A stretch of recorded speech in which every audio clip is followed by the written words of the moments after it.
Selectable marker क्या है? तो selectable marker generally antibiotic resistant gene होती हैं जिसकी हेल्प से हम ट्रांसफॉर्मेंट को सेलेक्ट कर सकते हैं और नॉन ट्रांसफॉर्मेंट को एलिमिनेट कर सकते हैं। ट्रांसफॉर्मेंट क्या है? तो ऐसा होस्ट सेल जिसने वेक्टर को टेकअप कर लिया है उसे बोलते हैं ट्रांसफॉर्मेंट, और जिसने वेक्टर को टेकअप नहीं किया उसे बोलते हैं non transformant. Antibiotic resistant gene जैसे कि एम्पिसिलिन रेजिस्टेंट या टेट्रासाइक्लिन रेजिस्टेंट ये जनरली सेलेक्टेबल मार्कर की तरह यूज होती हैं। How antibiotic resistance gene help in selecting recombinant. देखिए ये है एक वेक्टर PBR322 जिसमें एक साइड पर एम्पिसिलिन रेजिस्टेंट जीन प्रेजेंट है और यहाँ टेट्रासाइक्लिन रेजिस्टेंट जीन प्रेजेंट है। एंड सपोज हमें किसी फॉरेन डीएनए को बाम एच साइट पर ज्वाइन कराना है, तो हम करेंगे क्या? बाम एच फर्स्ट एंजाइम का यूज करेंगे जिससे कि ये वेक्टर यहाँ से कट हो जाता है और यहीं पर टेट्रासाइक्लिन रेजिस्टेंट जीन प्रेजेंट थी, तो क्या होगा? ये एंटीबायोटिक रेजिस्टेंट जीन भी इनएक्टिवेट हो जाती है क्योंकि इस जगह से कट लग चुका है। और अब हमने यहाँ पर फॉरेन डीएनए को ज्वाइन करा दिया और ये बन गया रिकॉम्बिनेंट डीएनए। और अब इस रिकॉम्बिनेंट डीएनए को हमें होस्ट के अंदर इंट्रोड्यूस कराना है। कुछ बैक्टीरिया ने तो रिकॉम्बिनेंट डीएनए को टेकअप किया, कुछ ने नॉन रिकॉम्बिनेंट वेक्टर को टेकअप किया और कुछ बैक्टीरिया थी जिन्होंने कोई भी वेक्टर को टेकअप नहीं किया। जिस बैक्टीरिया ने वेक्टर को रिसीव किया है इसे बोलते हैं ट्रांसफॉर्मेंट, और जिस बैक्टीरिया ने किसी भी वेक्टर को रिसीव नहीं किया इसको बोलते हैं नॉन ट्रांसफॉर्मेंट। और ट्रांसफॉर्मेंट में भी जिस बैक्टीरिया के अंदर रिकॉम्बिनेंट डीएनए गया है इसे बोलते हैं रिकॉम्बिनेंट ट्रांसफॉर्मेंट, और जिस बैक्टीरिया में नॉन रिकॉम्बिनेंट वेक्टर गया है उसे बोलते हैं नॉन रिकॉम्बिनेंट ट्रांसफॉर्मेंट। इसमें हमारे काम की बैक्टीरिया कौन सी है? जिसमें रिकॉम्बिनेंट डीएनए प्रेजेंट है। तो सेलेक्टेबल मार्कर की हेल्प से हमें यही पता लगाना है कि कौन सा बैक्टीरिया रिकॉम्बिनेंट ट्रांसफॉर्मेंट है।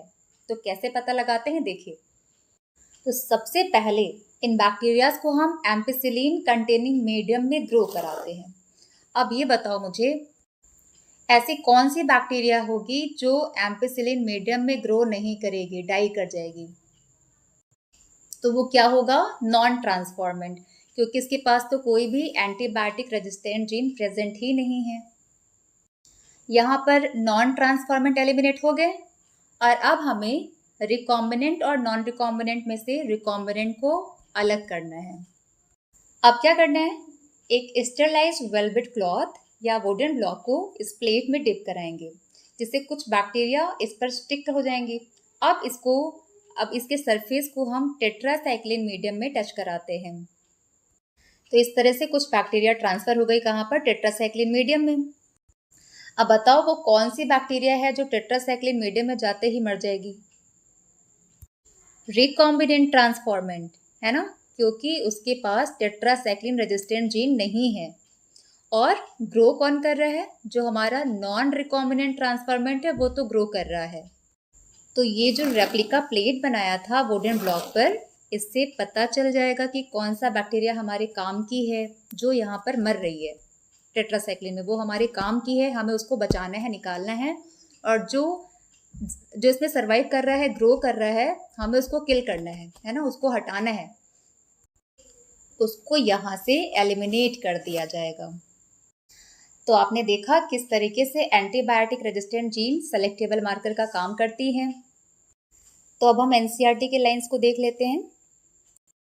If a foreign DNA ligates at the BAM H first site of tetracycline gene in the vector PBR322, the recombinant plasmid loses the tetracycline resistance due to insertion of foreign DNA.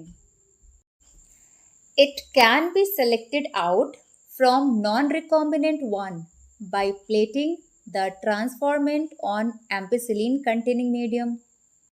The transformants growing on ampicillin containing medium are then transferred on a medium containing tetracycline. Recombinants will grow on media containing ampicillin but will die on media containing tetracycline. But non-recombinants will grow on the media containing both the antibiotics, ampicillin and tetracycline.